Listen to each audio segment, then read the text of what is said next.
9. I grew up in a village called Hyeyeon in the northern parts of Sweden. The road leading from my school to my home was a long one, where the local authorities had to put up lamps which emitted a very dim blue light.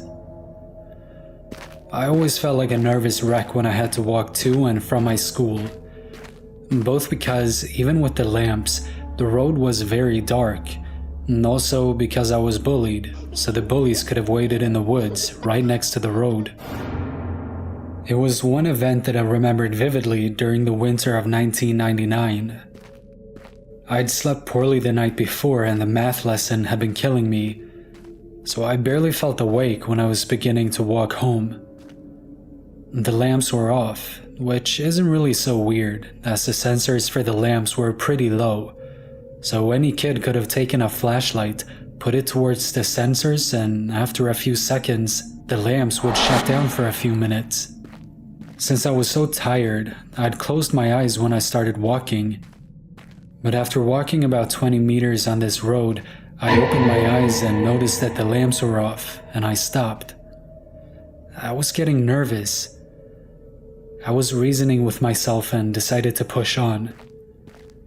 I was 10, and in my youthful arrogance, I thought I had reached the age where my balls should have been as hard as Duke Nukem's. Hyeyeon is a very quiet village, so I was barely hearing anything except the wind when this happened. To the left of the road is a very thick forest, and suddenly I could just hear this loud scream coming from it. It was very similar to the male scream you can hear in movies when someone's in huge pain.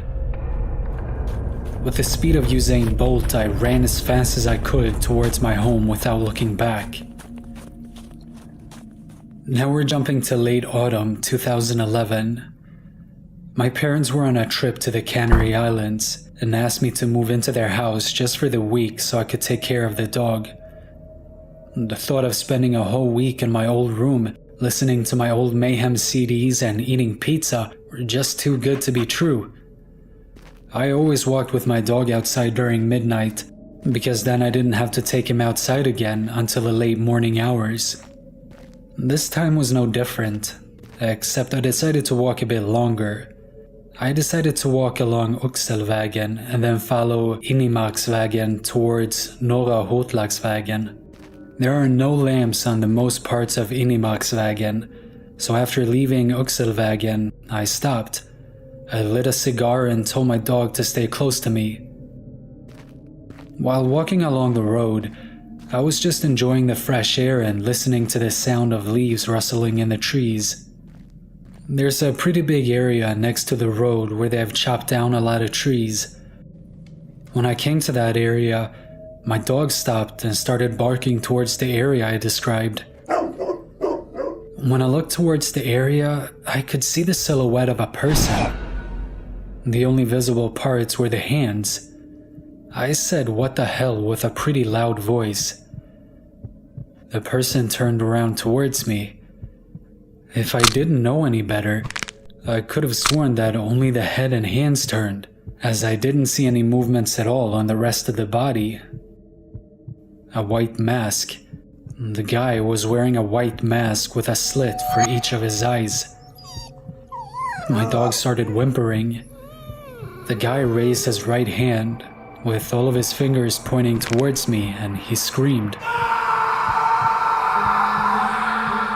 It sounded like the exact same scream I had heard as a kid walking home from school that afternoon. What must have been survival instincts, I just started running.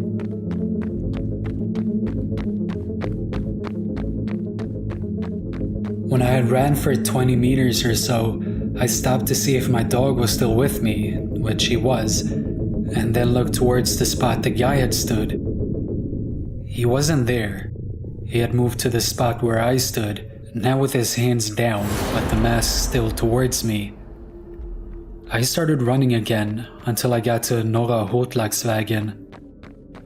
I'd never been so scared before. When I stopped,